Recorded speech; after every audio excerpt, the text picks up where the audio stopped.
So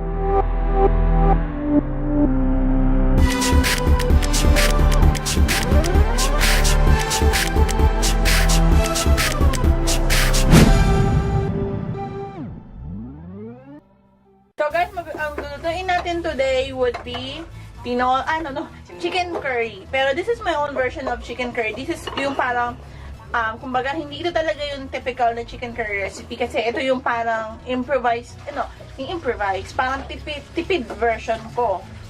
Alam ko kasi hindi ganito yung luto ng mga talagang totoong chef. Lutong nanay lamang. So, kakailanganin natin is, of course, chicken for chicken curry. And then, we will need potato. Meron tayong, again, white onion, ginger, and then garlic. And then, we have milk. And then, meron din tayong curry powder.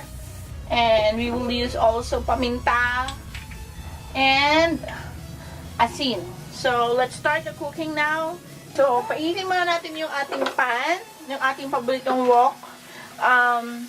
Since nang nabili to ni Dayday, Raspag na po siya. never in a day na hindi namin siya nagamit. Raspag ni Mama. So, let's start with the luya. So, yan. Luya muna, and then, again, we will use this one. Are you Filipino, Mommy? Luya. So, okay na yung ating luya. So, isunod na natin ang ating onion. Uunahin natin yung onion kasi white onion siya. But if it's red, bawang muna.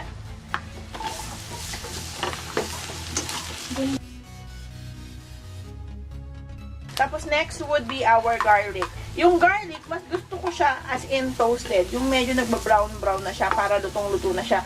Feeling ko lang mas masarap anything na luto na maraming onion, na maraming garlic. Kaya nga lang this time, si Sai nagtipid ng garlic. Ang dami-daming garlic sa ref. 4 Ano sabi ko? 6. Sabi, sobra-sobra ka na sa garlic. May bawang na yung bibig mo.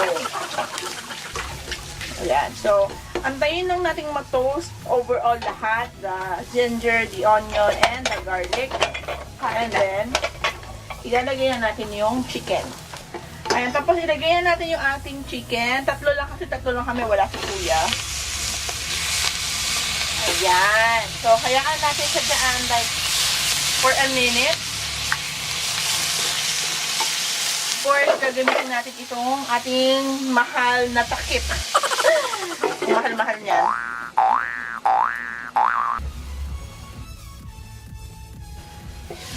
Tapos, lagyan natin ng water. Hayaan natin siyang kumulo. Tapos, ang gawain ko pala guys is ganito. Abang inaantay ko na siyang kumulo, naglalagay na rin ako ng pampalasa. So, yung mga pampalasang ginagamit ko is ng magic sarap. Yan. Maglagay na rin tayo ng patis. Hindi pa ako nagsasalin guys eh. Hindi pa ako nagre-refill. Pero konti lang. Konti lang muna. Kasi maglalagay tayo later ng curry.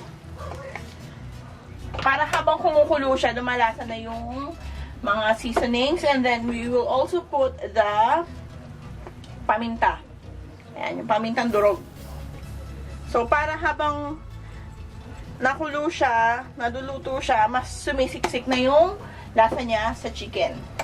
Hayaan natin siyang kumulo muna. Kumbaga parang maluto muna yung chicken bago natin ilagay yung patatas at yung milk.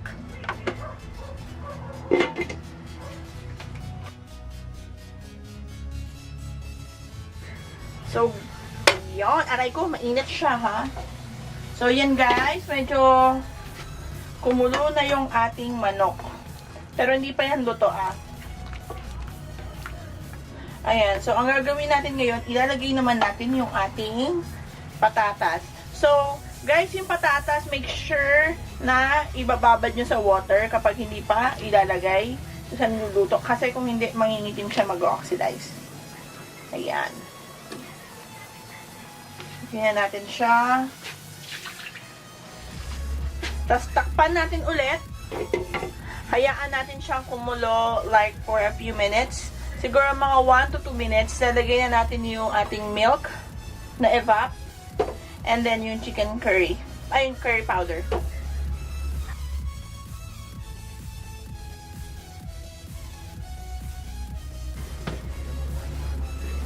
So, ayan guys.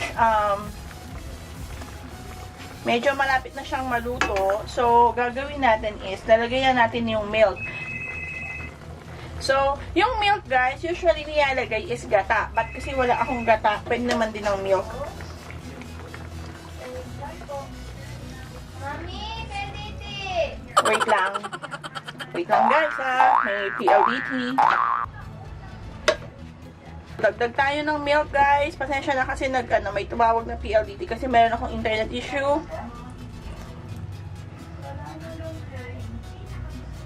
Okay. And then we would also put the Simula pa po ng September 1 pa daw.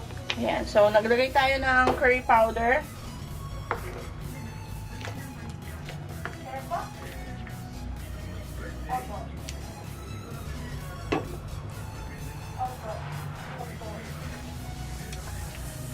Sarap. Ayan. So, dagdagan natin ng asin kasi kulang sa alat. Asin na ilagay natin kasi kaya nalagyan tayo ng patis. Tapos, gusto ko siyang dagdagan ng curry powder. Mas masarap pagka medyo spicy yung dating. Then, hayaan muna natin siyang kumulo hanggang maluto yung manok. So, mabilis na naman maluto yung manok. So, hayaan muna natin siyang kumulo dyan.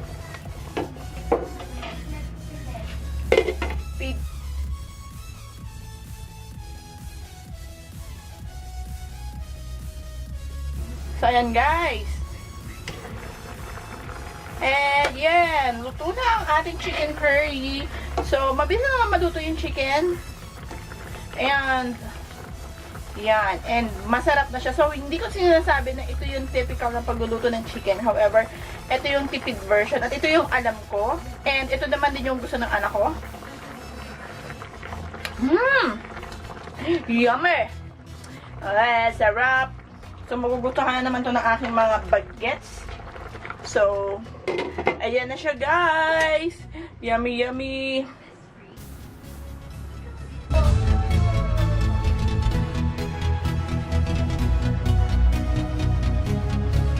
So, guys, yan na yung aking easy version ng chicken curry. So, madaling-madali nyo siyang magagawa. Basta meron kayong chicken, patatas, tapos evap, and then chicken curry powder, okay na siya. So, I hope magustuhan nyo to.